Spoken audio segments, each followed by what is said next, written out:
スイッチで世界で一番ユーザーに評価されているソフトが登場。セール中のおすすめソフトランキングトップ9。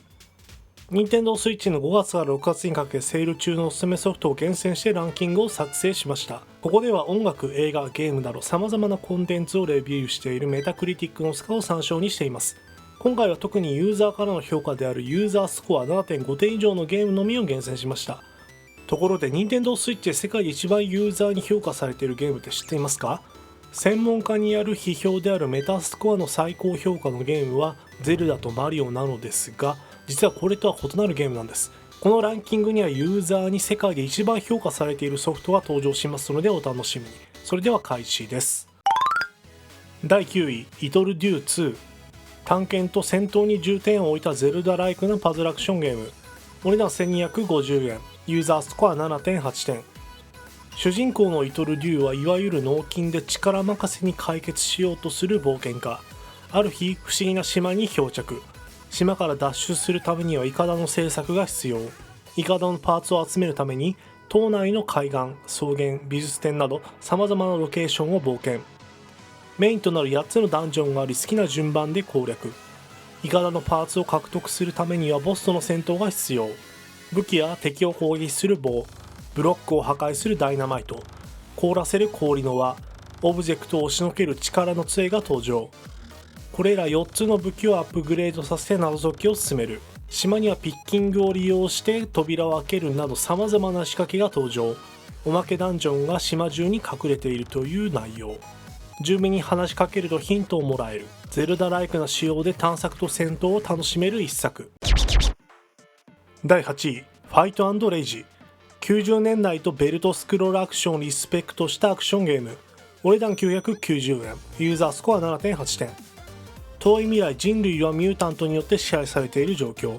3人の主人公が支配からの解放を目指す。プレイヤーは特性の異なる3人。武術の達人でグラマラスなギャル。パワフルなミノタウロスのレスラーリカルド。ミステリアスな忍者のエフノリス。ゲーム内のアクションでストーリーが分岐。コンボをつなげるのが面白く敵を吹き飛ばす爽快感。最大3人でのマルチプレイも可能。アンロック要素があり、コスチューム、ゲームモード、敵キャラをプレイヤブルキャラにすることも可能。クリア不可能レベルのスペシャルハードモードもあり、ファイナルファイト、クニオくんなどをジャッキさせるアクションを楽しめる一作。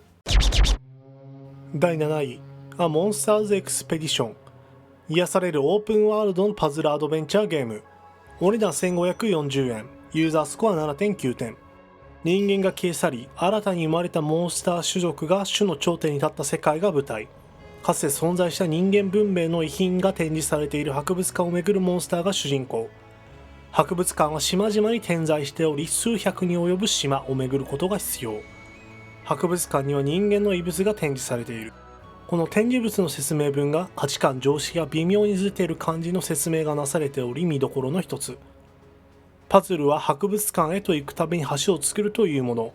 博物館は野外に存在し、島で隔たれている状況。木を切断して丸太にして島と島との間に橋を架けることが必要。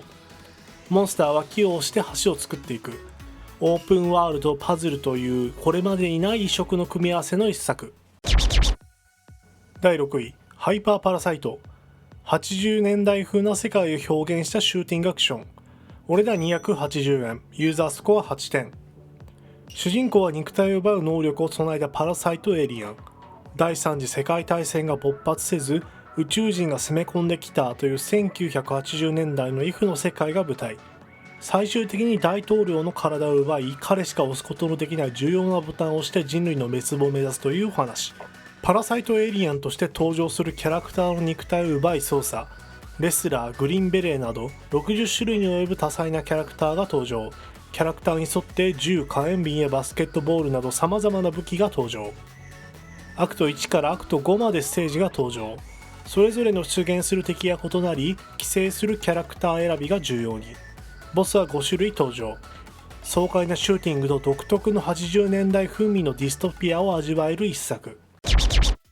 第5位、グミーズライフ。グミが大乱闘を繰り広げるパーティーゲーム。お値段1200円。ユーザースコア8点。お菓子のグミに命が宿り、大乱闘を繰り広げ街を侵略するという独特の世界観が舞台。パンチやキック、頭突きで相手を倒し、持ち上げもしくは引きずりながらステージの端から投げ飛ばし、最後の一人縄張りで戦い続けることが必要。バトルステージには徐々に回転が速くなる遊園地のアトラクションのようなステージ、多数の車が行き交う道路、農場などユニークな19のステージが登場。ステージには回転するノコギリやトラクターなどのオブジェクトが登場し、これをいかに活用するかが勝利の鍵となる。ローカルマルチプレイに加えてオンラインでは最大8人までプレイ可能。異なるプラットフォーム間でのクロスプレイにも対応。プレイモードはバトルロワイヤルとなる乱戦やチーム戦となるデスマッチ、一定時間ある場所を守るお山の大将など様々なモードが登場。簡単な操作でワイワイと楽しめるカオスな乱戦を楽しめる一作。以上、9位から5位でした。